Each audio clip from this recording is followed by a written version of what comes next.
There we go. Hello, everyone. Welcome to the final installment of our Career Insight series for the spring semester, Careers for Anthropology Majors. My name is Jihyun Ju. I'm an advisor and program coordinator here at Beyond Barnard. We'll be hearing from 4 Barnard alums today. Thank you all so much for making the time to join us. The bios of our alums, I'm going to drop in the chat in just a second. For our students in the room, there will be an audience Q&A toward the end of our program. Those of you who are interested in asking a question, you can feel free to unmute yourselves when the time comes. If you're feeling shy, you can also drop your questions into the chat as well. So we'll start off with introduction. So to our panelists, what is your current role? What sparked your initial interest in the work that you're doing now? This is a more casual conversation, so anyone that feels comfortable can just jump right in.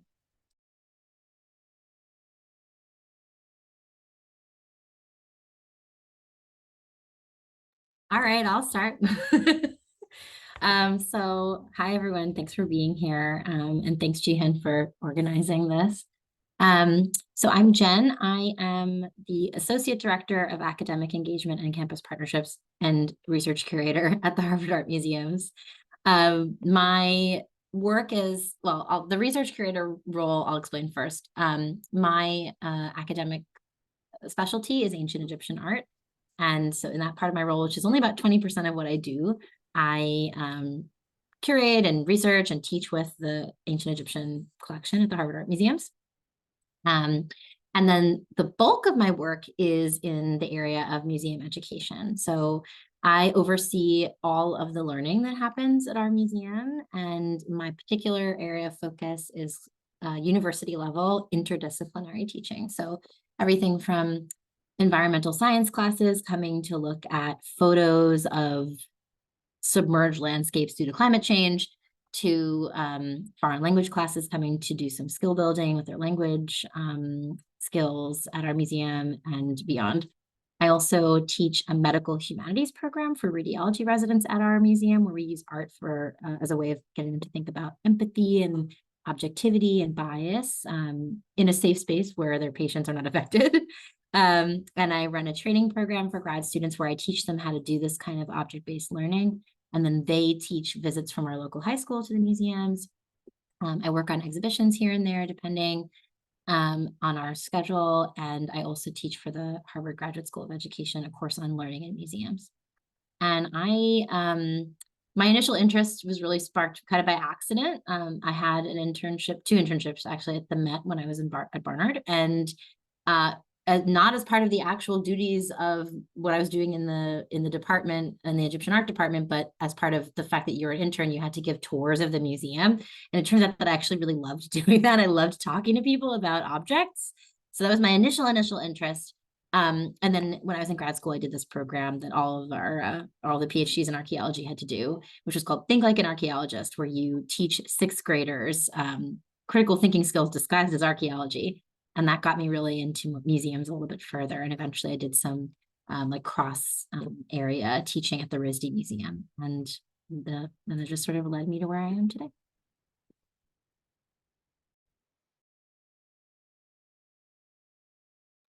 I can go next, if that's all right. So hello, my name is Charlotte. I'm a very recent graduate of Barnard, about a year out at this point. I am currently a production associate at ABC with their decision desk, which is the political and election analysis unit for the 2024 elections. So mainly what I do is data analysis and specifically helping out our analysts to kind of take the raw numbers that we get in from election nights and translate that into stories for our reporters and producers. So kind of just making sense of a lot of numbers and how to turn that into a story for a larger audience. This job specifically, I'd say when I was presented with the opportunity to be involved in 2024 election coverage, I was like, it's this year or bust. So decided to get involved in that. But more generally, I'm hoping to stay in the news and journalism world, anthropology definitely got me started on that track. I was the publisher for Blog, for those who know what that is, and I was also a staff writer. So, you know, I've been in the kind of news and storytelling world for a while now, and yeah, I'm just hoping to continue that pursuit professionally.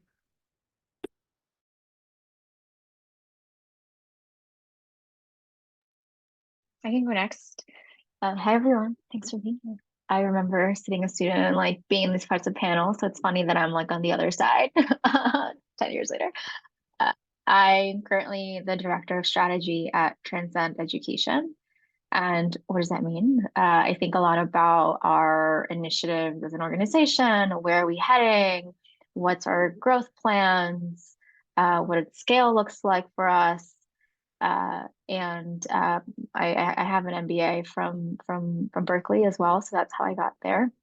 And my path here, I'd say, was not straight. I like Jen, like I did an internship at like the Museum of Natural History in New York, and then I was like, oh well, I think that's interesting, but that's not really what I really want to do. And I actually, at my time at Barnard, realized that I really liked anthropology as a way to like think about like field research and user insights, but I really wanted to marry that with human rights. And so I had a second degree in with human rights, and I found, you know, I did a class at Columbia as well that was really focused on education. And so again, I like kind of went down that path of maybe education is a way to get there. I did TFA for a few years, and you know, again, I think I know we're going to get more into the history, so I won't go on and on. But I'll just say that sort of all of that intersections of interest led me to Transcend, which is this, I would call sort of this like school design, school innovation organization that really thinks about how do we redesign schools and school learning environments for students to create more extraordinary and equitable learning opportunities. I'll pause there because I know we're going to get into more stuff, but yeah. All right, my turn. Hi, everyone. I'm Callie Willson. I'm a Deputy Attorney General in the California Attorney General's office, and I am in the Consumer Protection section. So I spend my days suing big companies who we think have wronged California citizens. And because I'm a lawyer, I have to say I'm here in my personal capacity, and everything I say is just from me and not attributed to the California Attorney General's office. So yes, now I've made my disclaimer.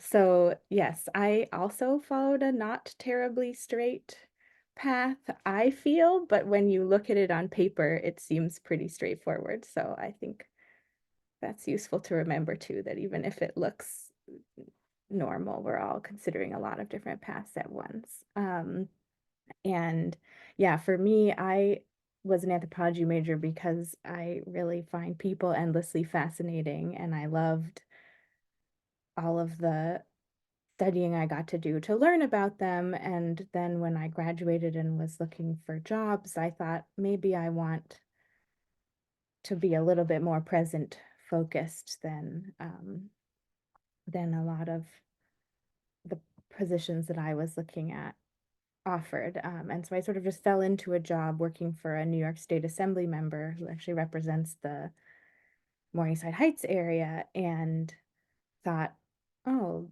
there's some cool sort of government law related opportunities to really have the opportunity to make a lot of difference.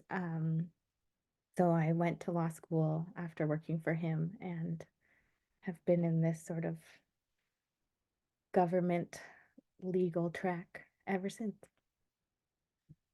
Awesome. Thank you, everyone. And thank you, Callie, for that disclaimer. You guys have given us an overview of what you do in your positions, but I'm sure students are really curious to hear about what your day-to-day work looks like. And like my first question, anyone can jump in to get the conversation started.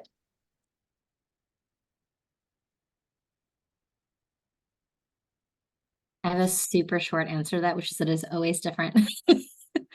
It really depends. So much of what I do is teaching and being with individual groups of people in our museums. I can have a totally different day based on who is here to learn about whatever thing. And I have like a kind of rhythm of the semester that is kind of dictating like how busy I am. So we're at the tail end now, but like 2 weeks ago, I was sometimes teaching like 3 things in a day and, you know, working on, I actually have high school interns coming next week. So I'll be with them the entire week, basically every day. So always a little bit different.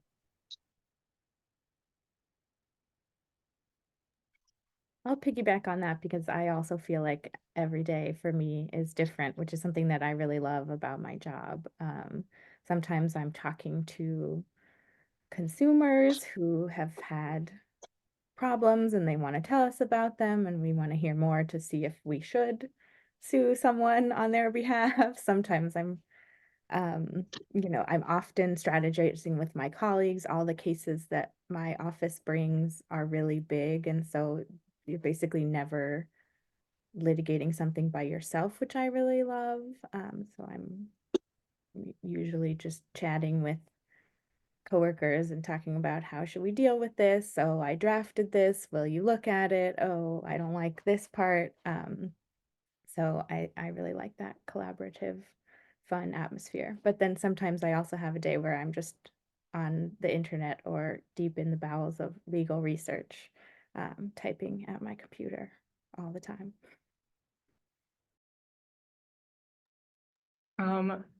I think I heard it on every single panel when I was at Barnard, and now it is my reality. Every single day is different. Didn't really expect that, but for me, it really just depends on, I'm very dictated by like, when election nights are. So we have, all of the primaries January through June.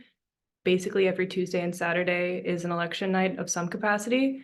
And so a lot of it is gearing up for an election night and then kind of gearing down from that. So getting all the data prepped, running simulations to make sure that when we do intake the data, it's correct and presented properly. And then afterwards kind of analyzing what happened and, talking with editors, producers, reporters to like make sure that they're telling accurate stories about elections. So I think, yeah, that's a pretty decent summary of what I do. And then a little bit of math, which was not something I expected at all, but my quick math has gotten pretty good being in this role. A lot of addition, there are a lot of weird rules around the way delegates are allocated in different state primaries. So yeah, kind of rehoning that skill has been a big part of my day-to-day. I might have a slightly different answer than everybody, but that might be because I used to be a teacher, and that really feels like every day is just like really unique. So my current job now feels a lot more predictable. I would say I spent half of my day on Zoom meetings, to be honest, really talking with all these different cross-functional teams that I'm supporting, a lot of discussions and collaborations. And then, part of my other day is it's a little bit of heads down work to actually like finish a document or create a presentation deck or doing some kind of like financial model of some sort. And then part of some weeks, I'd say I travel probably 1 week a month to co-locate with my team. So that is also part of my job of traveling, which can be fun and also tiring, but I generally like it. Awesome. Thank you all so much. You guys touched on skill set a bit in my previous question, but just thinking on your career trajectory thus far, how have you found that the knowledge and or skills that you've acquired as an anthropology major transferred to the work you're doing now? And adding on to that question, during your time at Barnard, or even post-grad as well, what opportunities did you find to be nourishing for you in getting involved in your current field?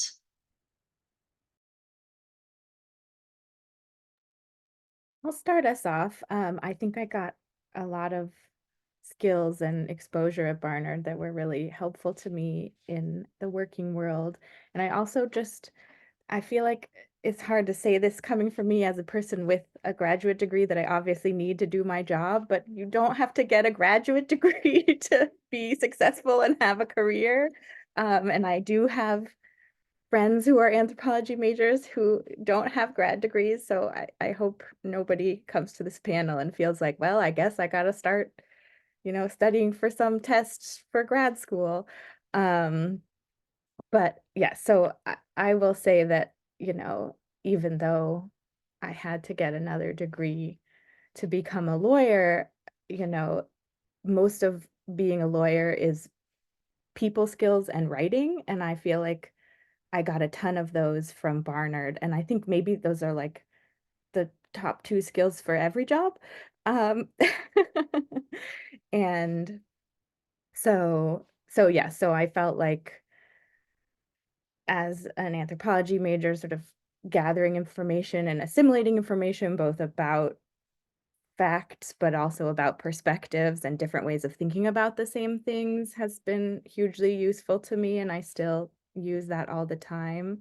And then just thinking about people's motivations and strategies um, is also something that is a big part of my actually litigating cases, but also just collaborating and being in a workplace. And as I get further from college, I find myself more and more often in a position of recommending people for jobs or being a reference. And I feel like the most important thing that I always highlight when I do that is talk about um, if someone is just easy to work with and nice to be around, because we spend way too much time at our jobs, and that kind of ability to collaborate and be on a team is much more vital than I think I thought when I was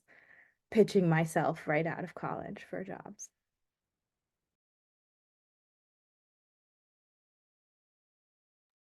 Like +1 to what you said, Callie, for sure. Like the people and the communication skills, I think that we take for granted.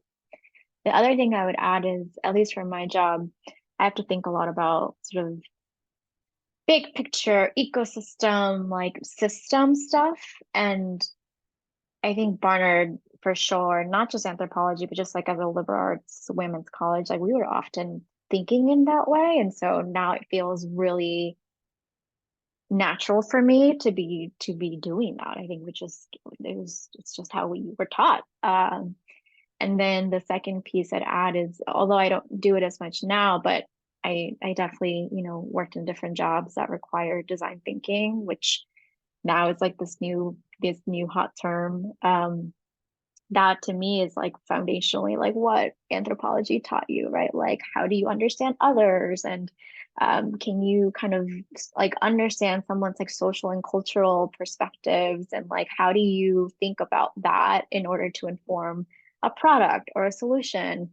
And that just feels like so natural to me, and I definitely attribute that to like the classes I took at Barnard and at Columbia for sure. Second, what both of you said, especially like understanding how other people relate to the world and how they think, because I have to design learning experiences that are for other people's needs. So much that, and then also the internships. Yeah, I'd say I think my favorite part about anthropology and also journalism is what everyone has said, that like empathy that you have to have and just kind of open mind to understanding, as many alternative perspectives as there are and translating them into, a different perspective for other people to understand, or, highlighting a certain perspective. In this job specifically, I'd say that probably comes through in the like analysis and synthesis of data into storytelling, which definitely for my thesis and just like other anthropology courses, like definitely came into play. Maybe not data specifically, but stories, material, culture, those kinds of things, and then making sense of them, right, in a framework or theory or whatever it was. So yeah, that whole process of like taking a lot of material and then kind of coming up with the and so what, I love, and getting to do that in kind of a different context has been fun. Fantastic. I know our students in the room are probably wondering about any specific internship opportunities that were really fruitful for you guys during your time at Barnard. Are there any that come to mind? I'm curious.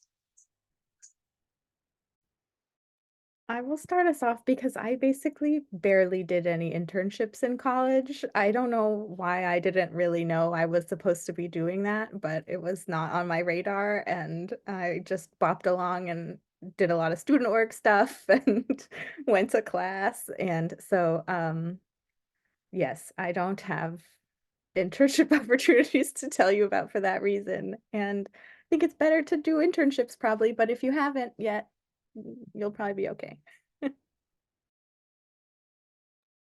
I had 2 internships in Egyptian art at the Met, one of which was funded by the Tau Foundation Fellowship, which I assume still exists. Yay, Barnard, for paying you when other people won't, which I hope, like at our museum, we don't have unpaid internships anymore because it's not ethical. I'm hoping other places are catching on, but at the time, I was only able to do it because I was being paid by Barnard to do it. And then I also had an internship at the New York City Landmarks Preservation Commission. And I was like summarizing archaeological reports for a public face. So that was really cool, like kind of summarizing information, making it relatable. Now that I think about it, actually, that was maybe kind of a first dip of the toe into taking a lot of complicated information and translating into something that's more digestible, which is a lot of what teaching is. I think in the most like one-to-one context, my senior semester, like last semester of my senior year, I took an internship with NBC in their business and tech news unit. I was really apprehensive about taking on such a kind of demanding internship while I was finishing my thesis and doing classes and wanting to be like a senior in college. But it was definitely the best decision I made.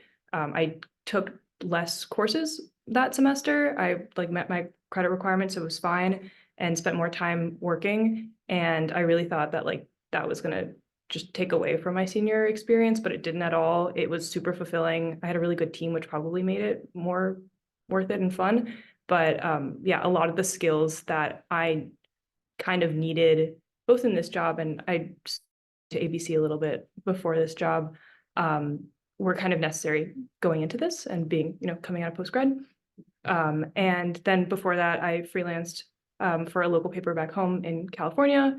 And I also, had my work in a student organization at Blog for 4 years of college. So just kind of doing it with friends, writing in a very, very, fun environment, definitely helped a lot.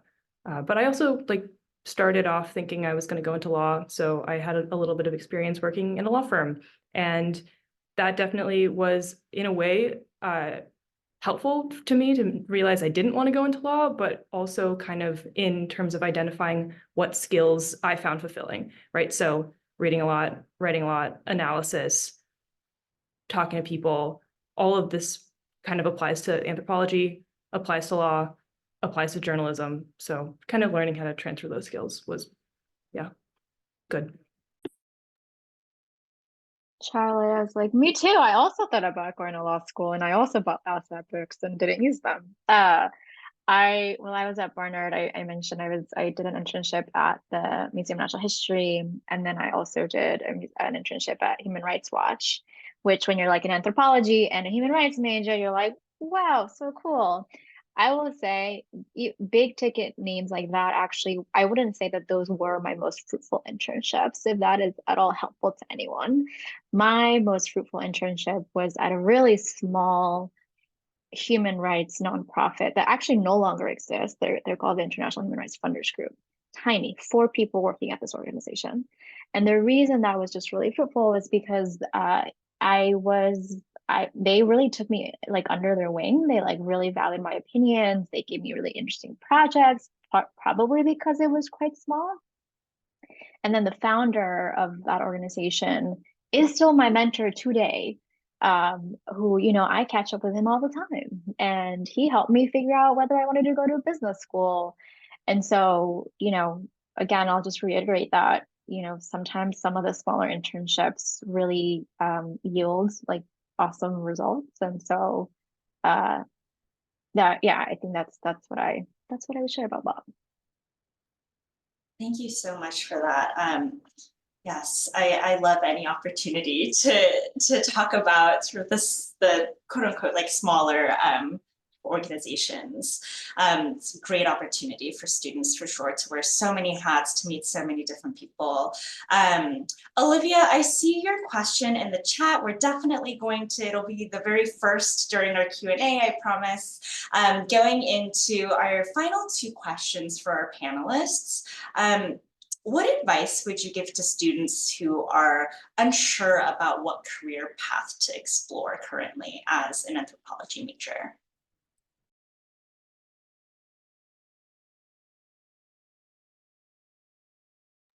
I mean, I think what I would say to anyone who's not sure is informational interviews are a great first step.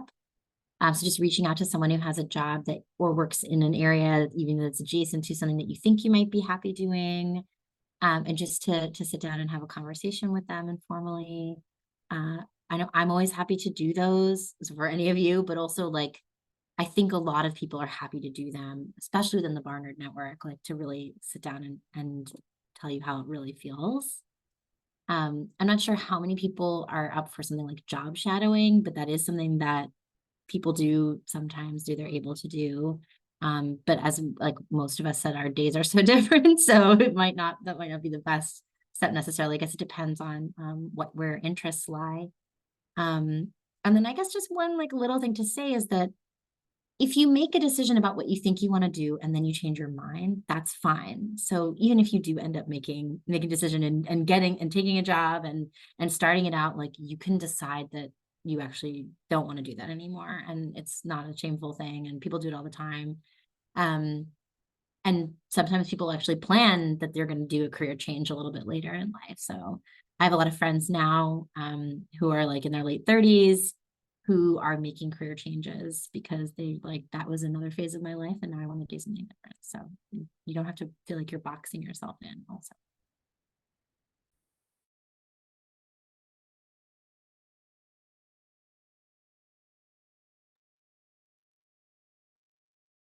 I forget the question, to be honest, but the two things that came to my mind were this is what I did, two things. And I would say, I also, once I graduated, I don't know what I want to do. I don't even know if I still know what I want. Like, I feel like, what am I going to be when I'm going to grow up? Like, I still ask myself that question today.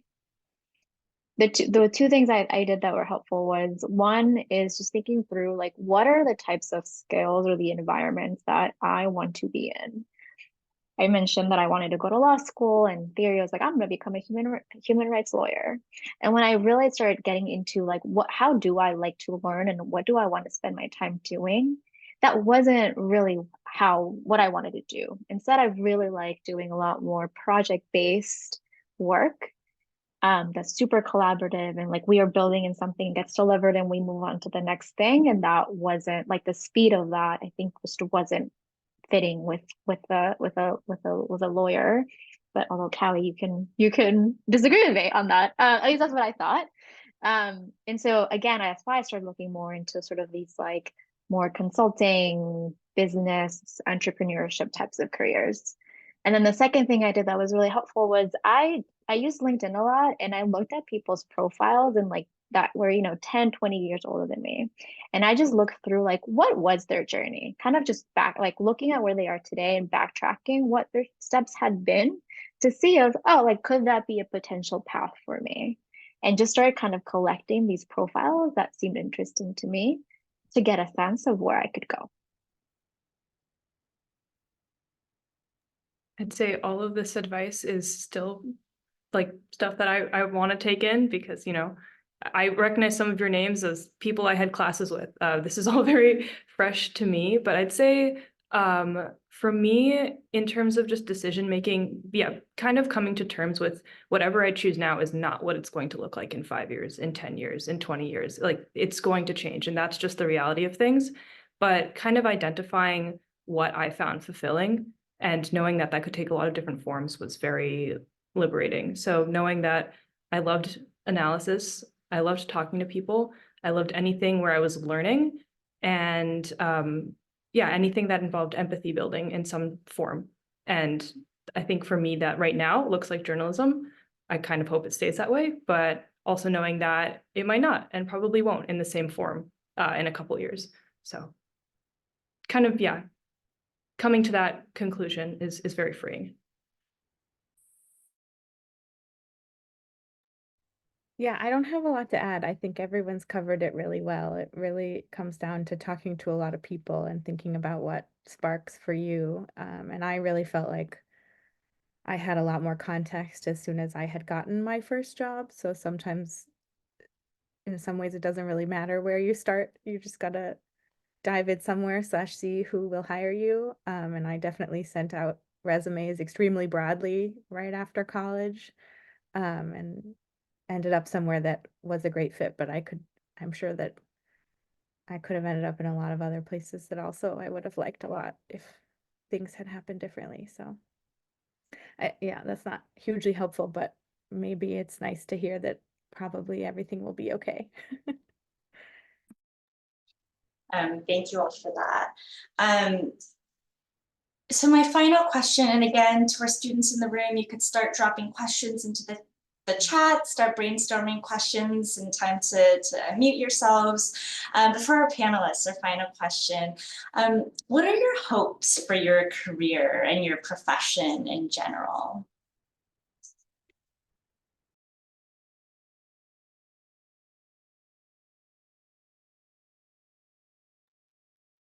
I'll dive in first, and actually I do want to also validate what Ale said. Being a lawyer is really slow, so you're right. And if that's not for you, I'm so glad that you were able to diagnose that early enough to avoid it.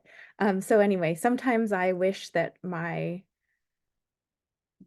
cases could move faster, but I also think I sort of like that I get to think on a really long timeline. And so it helps me sort of think about my career and think, okay, if I'm still doing this in 5 years, and I mean, literally, sometimes it can be the same case, even in addition to being in the same area of law, I still will find it worthwhile. And I still think that if we can win this, I'll be really happy. I spent only 2 years litigating against a student loan servicer who had misled students about their student loans, and that made me really mad. And I was like, yeah, I'll sue them for 10 years if I have to. You know what I mean? Like, that I can do that forever. So that's not exactly a hope, but I think it's a nice thing to be able to hope for, that you'll still find your work worthwhile in the long term. And then my hope, I guess, for myself, moving the lens slightly outside of career, is that I get to do work that I really like and put it down every day and do other things that make me happy. I think when I was graduating from college, I was fully bought into the idea that your 20s were the time to put all of your energy into work and to, prove yourself and work overtime and do whatever you needed to be really a great employee. And I don't have regrets, but I'm excited and hopeful about having found a career path that doesn't ask me to do that right now or for the next many years. So that makes me happy.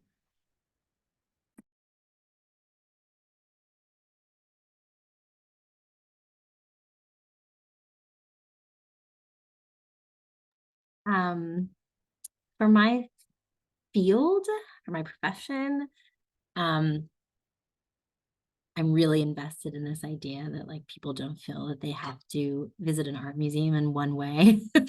There's one right way to visit a museum, or that you have to know something about like art historically about an object before you look at it. So I want to see my profession do better to cultivate a sense of welcome in art spaces, and also to dispel the myth that you have to be quiet in a museum, because so much of the good work comes from talking about these things with other people, even strangers. And then for me, I want to build some more interdisciplinary programs. I mentioned that I work on, I teach like a medical humanities program. I'm starting to develop now a program for law school students, actually, Callie. So to work on like law skills using art objects as a jumping point for skill building and conversation. So that's my next thing that I'm going to be working on.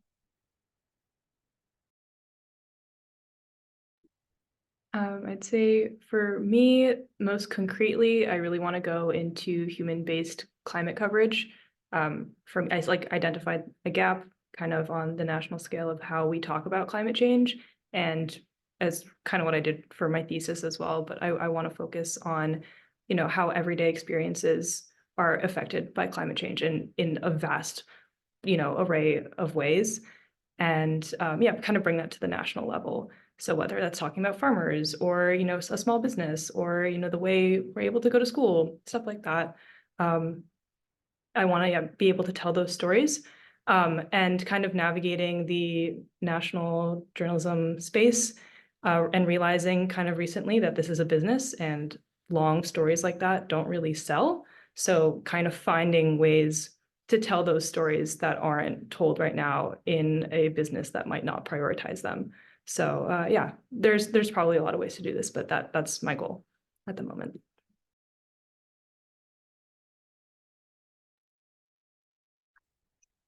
I really love what you said, Callie, and I might kind of repeat some of the things you're saying, but what I'm hoping for me in my career is that I find a balance between my personal and my professional aspirations, of which my professional aspirations have often sort of been first.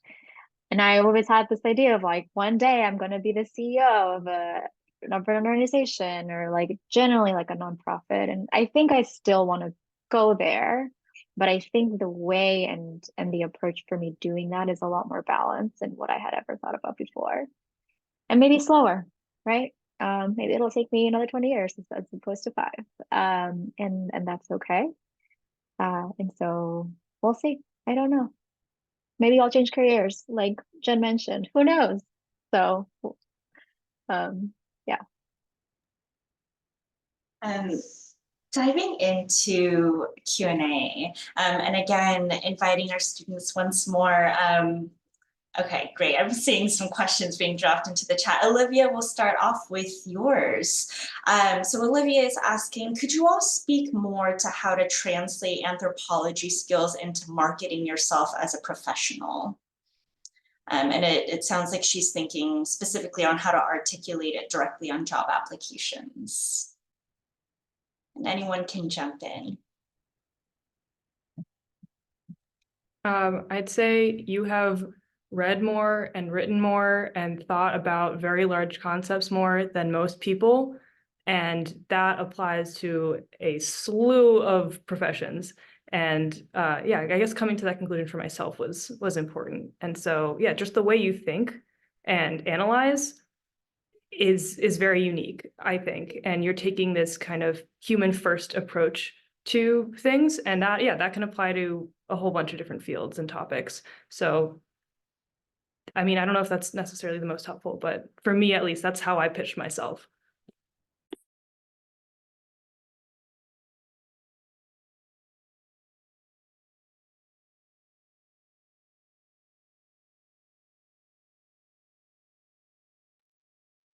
Anyone want to add?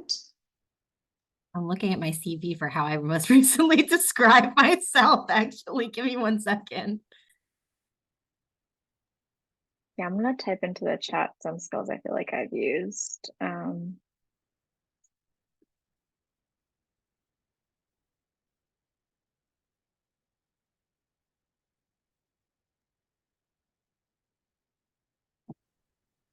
We're seeing problem solving, communication, user and field research, strategic thinking, systems level thinking, research and analysis. Fantastic.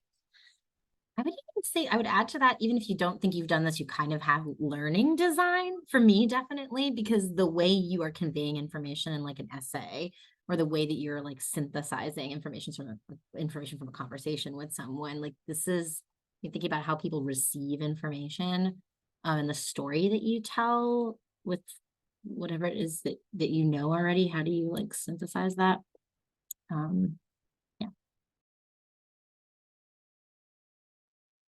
And it looks like storytelling was added to that list, very much what Jen just said too. Fantastic. Well, moving into our second question then, from Caitlin. At any point in your journey, did you consider pursuing anthropology in graduate school or going deeper into academia? Or did you feel like it was more of a starting point for other pursuits? Great question. And anyone can jump in again. So I technically did, because I did archaeology, and I have a master's in Egyptology and a PhD in archaeology. So it actually did end up being essential for the exact job that I have now that I did go to grad school. And I think like Callie was saying earlier, like you don't have to go to grad school. So I knew that I would do that sort of subset of anthropology, and take that toward academia. Technically, my career is considered alt-ac, alternatives to academia. But at one point when I still wasn't sure if I wanted to become a professor, like that was also something that I had considered, not for very long. But I sort of automatically like went on the path toward grad school with that as a possible goal. And then I ended up using it for something different.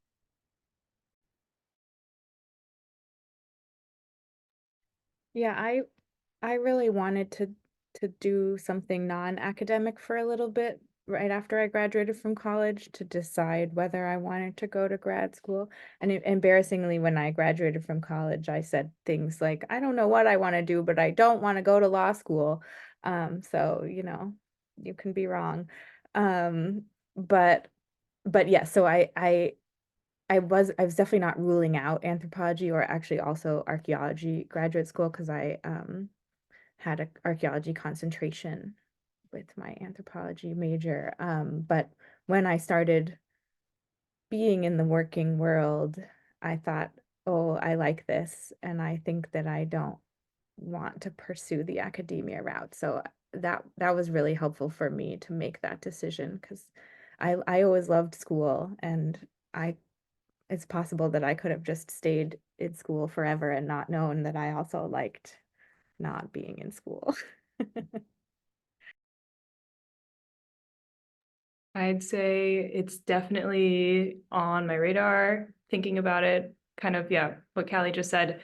I loved school. I loved the Barnard anthropology department specifically. And for me right now, journalism and the news business kind of functions as like learning something new every day without being in a classroom, right? Just constant exposure to stories and, you know, everything that's happening in the world. But that said, anthropology as a different, like a higher degree, is definitely still on my radar. Who knows if it'll pan out, but I'm not opposed to it at the moment.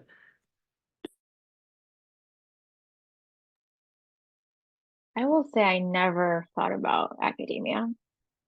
And I don't know why. I think it's actually a good question of like, why didn't I think about that? I think now there is a bit, and like I mentioned, I did teaching as a teacher right after Barnard.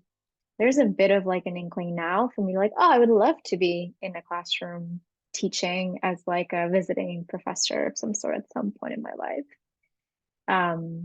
So kind of it's coming back, but I never really thought about it as a starting point.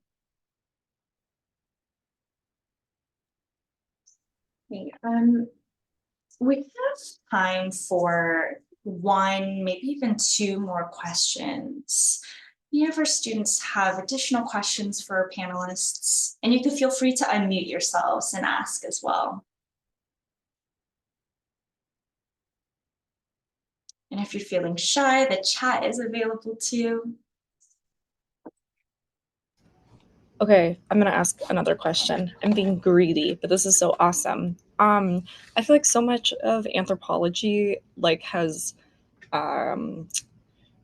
kind of cemented my like politics and beliefs in justice, and I feel like I'm having a hard time applying for jobs because, kind of like Charlotte said, like jobs are capitally driven, and so much of the work that we do in anthropology is like, ugh, like capital runs the world, and that is really disturbing. And so I'm just like curious about how you kind of like, I guess, make sense of the work that you're doing, or like find a career that's fulfilling. Because I feel like, at least for me, I feel like the message of so much of my training, and that I'm like very grateful for, like, is being critical of capitalism and industry. And so how to find like work that aligns with and fulfills and draws on the thinking that we've done in the major, and like feels purposeful, because I know, like, I don't know, people have suggested like work in a nonprofit, but I like there's also a lot of exploitation of like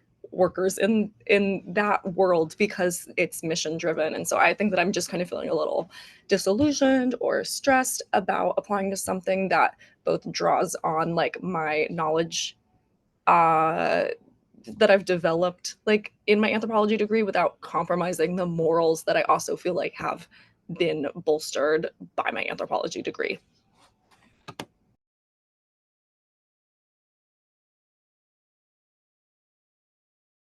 I mean, of course, I could only really speak to museums, but this is like working in museums, especially in a public facing role or a student facing role, is an opportunity to change institutions that are historically exactly the kind of thing that needs changing.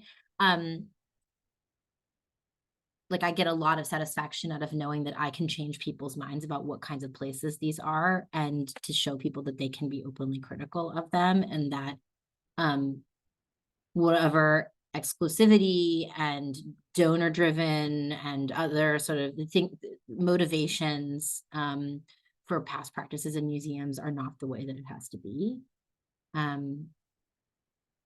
Even just the fact that we have a high school internship program that's for like public school students who wouldn't otherwise have an opportunity to have a paid internship in a quote unquote elite institution, like those are things that are driving change in those spaces. And I get a lot of satisfaction out of like being involved in changing the way we think about museums and changing who feels comfortable in them.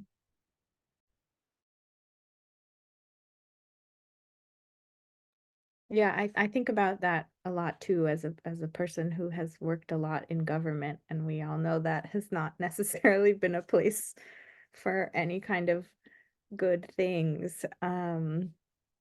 But I feel really strongly that we can use that power for good and advocate for a lot of people in California who don't have the resources to advocate for themselves on things. And I really appreciate that. And I also think it's okay to think about, I love to go into a field where slow change is possible, but always be keeping in the back of your mind, what would quicker change look like? What would bigger change look like? How can I be advocating for that? And an example that comes to mind is I have some law school classmates who developed, while they were in law school, this project called ASAP. Oh gosh, Asylum Seeker Advocacy Project is what that stands for. And so they were connecting a cohort of mostly law students across the country to help people who are seeking asylum in the US to get representation, because that's a population who basically never has the resources to pay for lawyers.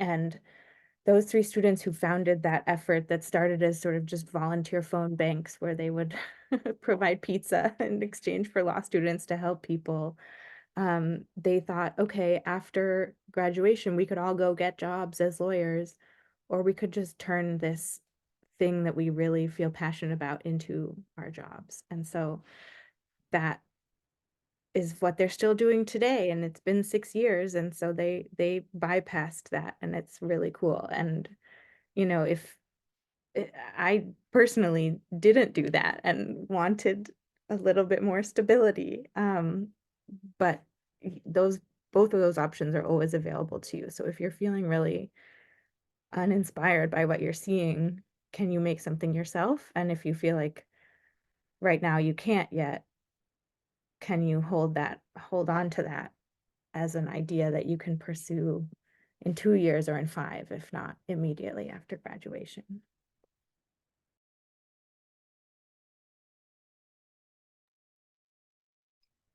Olivia, it's like the perpetual question I've been asking myself right for a long time. And very similarly, like after I graduated from Barnard, I was like, I want to be directly supporting students of color, and I did this whole teaching thing. I was really passionate. I was like, I had all these ideas. And then kind of reality stuff for me too, where I had a lot of student loans, and I kind of had to weigh with like, can I be a teacher forever? And the answer to that for me was no. And so I made a very deliberate choice to switch into a very corporate job. And the way that I reconciled with that was, I'm doing this for a short period of time. I want to gain XYZ skills that will propel me to the thing that I really want to do. And I keep balancing that, right? Even today, kind of the choices I've made in the career I have today, it's a balance. It's never been perfect, but it's a pendulum for me, I think. That's how I would describe that. Yeah, I'd say definitely had to make some concessions coming into, the workforce. And yeah, Olivia, like you said, these are all things that I think as anthropology students, we think about all the time and are, rightfully aware of.